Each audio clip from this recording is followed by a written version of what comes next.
Dea saat ini sedang menunggu di sofa panjang milik sebuah perusahaan tambang di kotanya.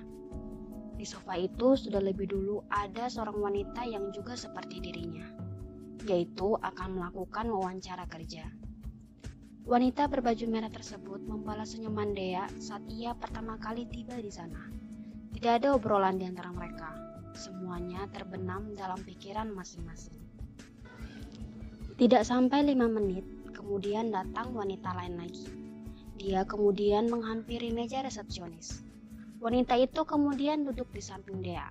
Wanita yang baru datang ini sangat cantik. Dengan melihatnya, Dea bisa menebak bahwa wanita itu banyak menginvestasikan uang pada wajahnya, seperti ke dokter kecantikan atau menggunakan krim mahal.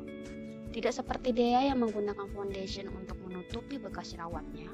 Wanita cantik itu kelihatannya tidak menggunakan sama sekali. Seandainya aku yang punya wajah kayak gitu, mungkin banyak laki-laki yang akan aku permainkan. Pikiran jahat Dea mulai merasukinya. Mengingat ia yang kini sendiri karena ditinggalkan kekasihnya. Mungkin saja karena niat jahatnya itu, yang menyebabkan mengapa Tuhan tidak memberikan wajah seperti itu kepadanya. Wanita cantik itu kemudian menyapa Dea ramah. "Mau interview juga ya, Mbak?" tanya wanita yang baru datang itu kepada Dea dan wanita berbaju merah itu. "Iya, Mbak," jawab Dea. "Iya, Mbak, Mbak juga," jawab wanita berbaju merah itu. "Iya, sama, dari tadi datangnya?" tanyanya lagi. "Enggak kok, saya baru aja. Saya datang kedua, Mbak. Mbak ini yang datang pertama," jawab Dea sambil menunjuk ke wanita yang datang pertama. "Oh, kenalin, nama aku Ana," ucap wanita cantik itu sambil mengulurkan tangannya kepada Dea dan wanita lainnya lagi. "Aku Dea," kata Dea yang menyambut uluran tangan wanita itu. "Aku Irda," kata wanita yang di sebelah Dea, melakukan hal yang sama dengan Dea. Baru saja wanita itu akan mengajukan pertanyaannya lagi, datang seorang pria menghampiri mereka. Usianya masih muda, mungkin sekitar 28 sampai 29 tahun. "Pagi semuanya, ini yang mau interview kerja ya?" tanya pria itu. "Ya Pak," jawab mereka bertiga. "Yang datang duluan siapa ya?" tanya lelaki itu lagi. "Saya Pak," jawab Irda. "Atas nama siapa Mbak?" tanya pria itu lagi. "Irda Pak, nama saya Irda Wardana," jawab Irda. "Mbak Irda, ikut saya ke ruangan ya. Yang lainnya mohon tunggu di sini, nanti dipanggil bergiliran," kata pria itu. "Iya Pak," ucap Ana dan Dea bersamaan.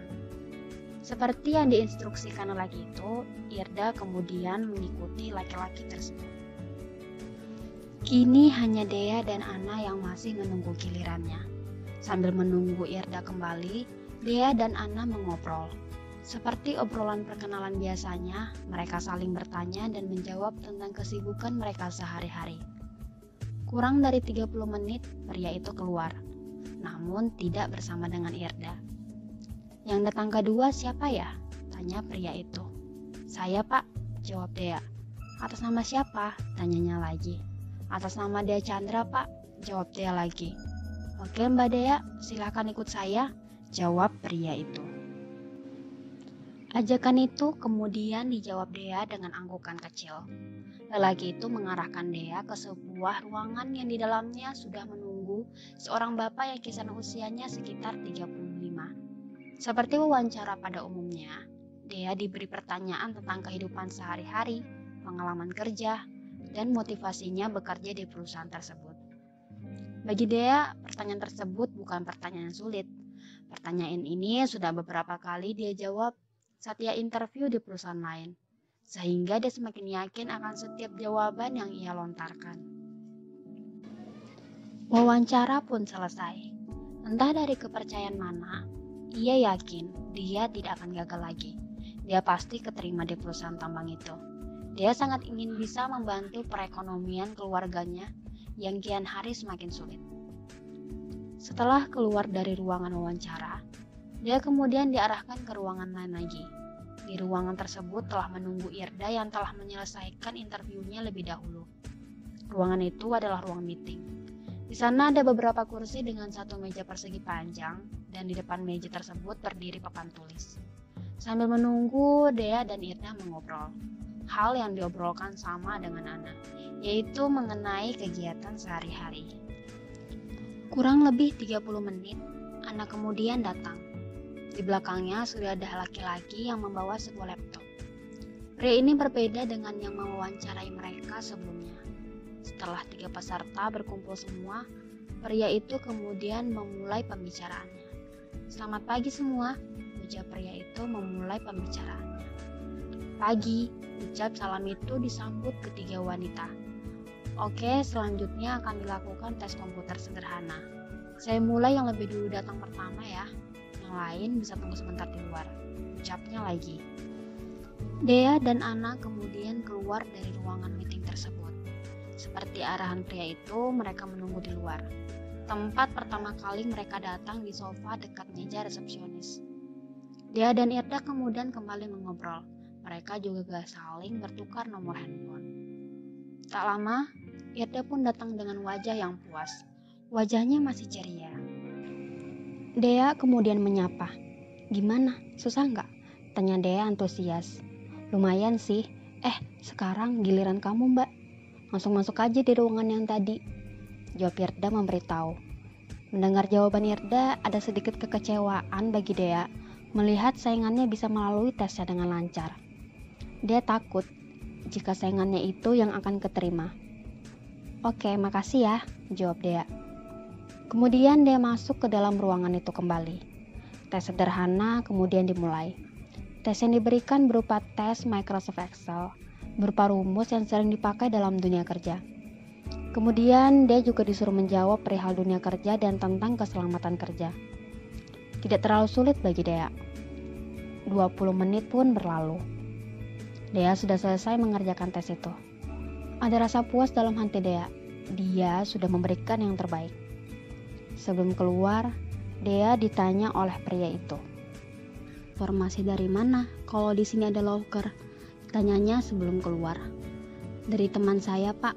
Teman saya kerja di sini," jawab Dea jujur. "Oh gitu. Siapa nama temannya? Divisi mana?" tanyanya lagi. "Saya lupa divisi mana, Pak, tapi namanya Lintang," jawab Dea lagi. "Lintang? Lintang mana ya? Saya agak lupa," tanyanya kembali lagi sambil menaikkan alisnya, mencoba mengingat-ingat rekan kerjanya. "Masuknya 4 bulan lalu, Pak. Masih baru juga. Orangnya lumayan tinggi dan berkacamata," jawab Dea menggambarkan wajah temannya itu. "Oh, I see. Itu teman kamu?" tanyanya lagi. "Betul, Pak," jawab Dea lagi. "Ada lagi selain dia yang kamu kenal di sini? Keluarga misalnya?" tanyanya lagi. "Itu saja, Pak. Kebetulan keluarga orang tua di sini tidak banyak," jawab Dea lagi. "Oh gitu. Ya sudah. Hari ini cukup sampai di sini. Terima kasih sudah hadir di wawancara dan tes hari ini. Mbak sudah bisa pulang atau melanjutkan kegiatannya. Hasil seleksi nanti diberitahu lewat telepon, diterima ataupun tidak diterima. Kalau tidak diterima, jangan berkecil hati. Berarti mungkin rezekinya Mbak bukan di sini," kata pria itu mencoba menenangkan. "Iya, Pak, sama-sama. Terima kasih juga saya sudah diberi kesempatan," kata Dea. Pria itu mengulurkan tangannya, mencoba berjabat tangan padanya, yang kemudian disambut dengan tangan kanan Dea. Dia meminta bantuan Dea untuk memanggil masuk peserta lainnya. Dea kemudian keluar dari ruangan itu. Dia langsung menemui Ana untuk menyampaikan pesan pria itu. Sesampai di rumah, setelah makan siang, Dea menuju kamarnya. Dea kemudian chatting ke temannya, Lintang. Dia ingin memberitahu apa yang dilaluinya saat menghadapi tes itu. Sebelumnya, Dea memang sudah memberitahu perihal panggilan wawancara kerjanya itu. Lintang banyak membantu tentang pengalaman interviewnya di sana hingga dia diterima kerja. 3 hari berlalu. Masih belum ada telepon dari perusahaan tambang itu. Dea mulai khawatir. Ia takut jika dia tidak diterima lagi. Ini adalah interview wawancara kerjanya yang kelima. Walaupun ini bukan yang pertama untuknya, tapi tetap saja ia merasa kecewa jika harus ditolak lagi. Apalagi dia sudah mendapat bocoran soal wawancaranya. Harusnya itu bisa membantu, bisa masuk ke perusahaan yang sama dengan Lintang. Keesokan harinya, telepon Dea berdering. Dea melihat layar ponselnya. Dia tahu itu adalah panggilan yang berasal dari nomor telepon yang ia tunggu-tunggu. Selamat siang, sapa suara wanita di sana. Iya, selamat siang, sapa Dea juga. Dengan Mbak Dea Chandra, tanyanya lagi. Iya Mbak, benar, jawab Dea lagi. Baik, saya dari PT ABC mau menginformasikan perihal tes yang kemarin Mbak sudah lakukan, kata wanita di sana memberitahu. Iya Mbak, silahkan, jawab Dea diikuti dengan suara jantungnya yang mulai berdetak kencang. Baik, terima kasih ya Mbak sebelumnya karena sudah berpartisipasi dalam tes kemarin. Untuk sementara, kami mohon maaf jika saat ini Mbak belum bisa bergabung di perusahaan kami. Tapi jangan berkecil hati ya Mbak, mungkin di lain kesempatan bisa dicoba lagi. Atau mungkin rezeki Mbak bukan di sini. Ucap wanita itu dengan lemah lembut dan mencoba menenangkan. Oh, iya, sama-sama Mbak, ucap Dea pelan. Dea kecewa lagi. Baik Mbak, sekian informasi dari saya. Tetap semangat Mbak, terima kasih, selamat siang, kata wanita itu mengakhiri pembicaraan. Telepon ditutup. Ada kekecewaan besar di hatinya. Sangat kecewa. Dia bingung apa yang menjadi nilai minusnya di wawancara sebelumnya. Padahal Dea sudah sangat yakin akan tesnya. Dia sudah melakukan hal yang menurutnya sudah maksimal. Dia bahkan mendapat bocoran soal dari Lintang, searching di internet tentang kiat seleksi wawancara. Bahkan, dia juga membeli foundation baru agar bekas jerawatnya tertutup lebih maksimal. Sebelum telepon penolakan ini diterima, dia juga memberi sedekah dengan memberi uang lebih ke pedagang asongan yang ia temui saat membeli air minum. Dia mulai menebak, apa karena sedekahnya tidak banyak itulah yang menghambat rezekinya hingga segera tidak menghampirinya. Namun, pikiran itu ia segera tepis. Malam harinya, dia memberitahu hasil wawancaranya kepada Lintang. Lin, sapa Dea memulai percakapannya di WhatsApp. Iya dek, jawab Lintang yang dibalas tidak lama kemudian. Tadi aku udah dapat telepon dari kantormu, kata Dea memberitahu. Oh ya? Terus gimana? Tanya Lintang. Hasilnya? Aku ditolak, jawab Dea. Ya ampun dek, kok bisa? Kan kemarin aku udah kasih tahu tes apa aja yang kemungkinan keluar, balas Lintang. Iya nih, gak tahu juga Lin kenapa. Mungkin karena aku kurang kompeten kali ya, atau jawabanku yang kurang pas. Masa sih? Kamu jawabnya gimana? Tanyanya lagi. Lumayan cepat Lintang membalas. Mungkin dia penasaran dengan jawaban Dea. Jadi tuh kemarin belum selesai Dea mengetik, Lintang kembali membalas. Duh, bentar. Aku telepon aja ya. Gak enak kalau bahas yang kayak gini pakai chat. Balas Lintang lagi. Belum sempat Dea mengiyakan chat Lintang, handphonenya sudah berdering. Itu dari Lintang. Sepertinya dia tidak sabar ingin segera mengetahui kronologinya. Sekitar 30 menit, Dea bercerita tentang tesnya itu. Dia memberitahu tes apa aja yang dia lakukan, jawaban apa yang dia berikan, siapa saja di sana, hingga saingan-saingan Dea seperti apa. Semua ia beritahu tanpa ditutupi. Bahkan, dia juga memberitahu tentang rasa penasarannya akan siapa saja yang diterima kerja di sana. Lintang menyarankan agar menanyakan itu kepada peserta yang kemarin hadir bersama dengan dirinya. Selesai sesi curhat di kedua gadis itu, rasa penasaran Dea muncul kembali di hatinya. Dia mulai menebak-nebak siapa yang diterima di perusahaan itu. Ingin ia tanyakan itu kepada Ana atau Irda, tapi ia mengurungkan niatnya, karena itu hanya semakin membuat hatinya sakit. 2 minggu berlalu. Dea baru saja selesai mengantar lamaran kerja di tempat lain. Dea sudah mulai melupakan wawancaranya di perusahaan tambang itu. Dia memulai dari awal lagi, mengantar lamaran ke sana sini. Berharap akan segera diterima kerja. Malam hari itu, handphone Dea berdering. Itu telepon dari Lintang. Segera dia mengangkat panggilan dari temannya itu. "Halo Lin," sapa Dea. "Halo Dek, wah debak Lin, aku ada gosip," jawab Lintang antusias di sana dengan gaya ala-ala bahasa Koreanya yang ia dapatkan dari nonton drama Korea. "Debak apa sih Lin? Gosip apa?" tanya dia penasaran. "Ini soal sainganmu," jawab Lintang mencoba berteka-teki padanya. "Saingan apaan Lin?" tanya dia masih belum mengerti. "Iya, sainganmu itu yang terima kerja di sini," jawab Dea memberitahu. "Iya, memang siapa yang keterima? Aku kan gak tahu Lin," jawab Dea lagi. Dia sudah mulai sedikit kesal. "Hehe, kirain kamu tahu. Yang keterima itu Ana Dek, itu tuh yang cantik." "Ih gila sih, anaknya cantik parah Dek. Pantas sih keterima," kata Lintang dengan suara yang terdengar jengkel. "Lah, memang apa hubungannya dengan dia cantik? Berarti dia juga kompeten dong Lin. Sampai aku aja yang udah dapat bocoran dari kamu, tapi masih gagal kerja di situ. Hehehe," kata Dea yang sambil mengingat-ingat kejadian kemarin. "Ih, kamu ya Dek, bukan gitu. Nah, anak ini keterima karena dia cantik.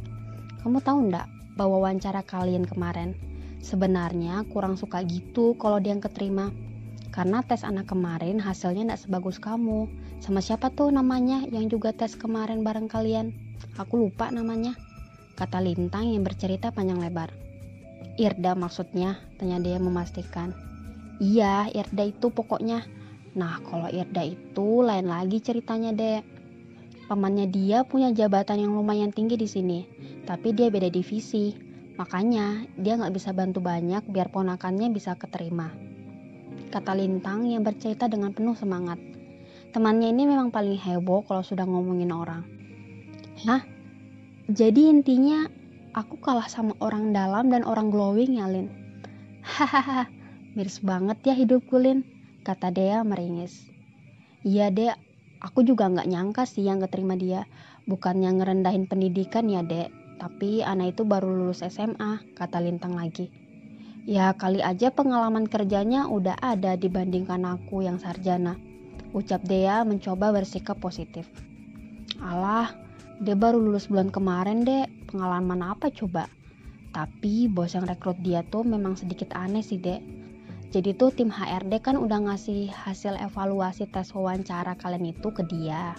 Nah, dengar-dengar sih yang lolos itu kamu, karena nilai kamu paling tinggi. Nah, tapi yang memutuskan keterima apa enggaknya kan tetap si bos ini. Kayaknya tes segala macam gak ngaruh deh, karena kualifikasi biar keterima di divisinya itu, pertama harus glowing, kedua glowing, syarat ketiga ya glowing," kata Lintang yang diakhiri dengan tertawa terbahak-bahak. Terdengar intonasi suaranya sangat terlihat kalau dia tidak keterima. Mendengar itu, dia juga ikut tertawa. Namun di dalam hatinya, ia sakit hati mendengar alasan kenapa dia tidak diterima. Ya mungkin rezekinya kali Lin, namanya rezeki tidak ada yang tahu, tambah Dea yang sudah mulai mencoba ikhlas. Iya sih Dek, memang rezeki itu sudah diatur. Tapi Dek, aku juga baru tahu, ternyata bos ini memang suka rekrut bawahannya cantik-cantik. Karena yang ngisi posisi sebelum anak ini, orangnya juga resign. Terus orangnya memang cantik juga. Tapi dia resign karena mau nikah, terus ikut suaminya pindah luar kota. Terus ada juga bawahannya cewek, itu juga cantik. Pokoknya di atas standar kayak kita-kita lah, celoteh Lintang lagi. Kamu aja kali Lin. Aku mah di atas rata-rata, jangan disama-samain kamu dong. Hahaha, kata Dea mengelak. Ih, sombong amat. Kalau di atas rata-rata jomblonya ndak lama Dek, karena yang ngantri pasti banyak. Lah kamu, yang ngantri aja kagak ada, kata Lintang yang masih mengungkit kesendirian Dea. Percakapan mereka pun berlanjut ke kisah cinta mereka masing-masing. Sejam berlalu, Lintang pamit terlebih dahulu. Dia harus segera beristirahat karena besok harus kembali kerja. Dea mengabulkan permintaan temannya itu. Tinggal Dea sendiri di kamarnya. Dea mulai memikirkan percakapan mereka tadi. Dia pikir jika sudah menyandang gelar sarjana, mungkin akan mudah baginya mendapatkan kerja. Tapi ternyata tidak semudah itu. Semasa kuliah saja dia berjuang mencari beasiswa agar ia cepat lulus. Sekarang, ia harus berjuang lagi untuk mencari kerja dan menghasilkan uang. Ia kesal dan kecewa pada mantan calon atasannya itu, karena memilih karyawan hanya dari fisik. Padahal, posisi yang dilamar adalah posisi yang tidak memerlukan ketemu dengan orang banyak. Ternyata benar kata orang di luar sana. Dengan menjadi cantik, separuh masalah hidupmu telah selesai. Hidup memang selalu sekejam ini padanya, pikir Dea. Memikirkan semua itu, air mata Dea mulai mengalir.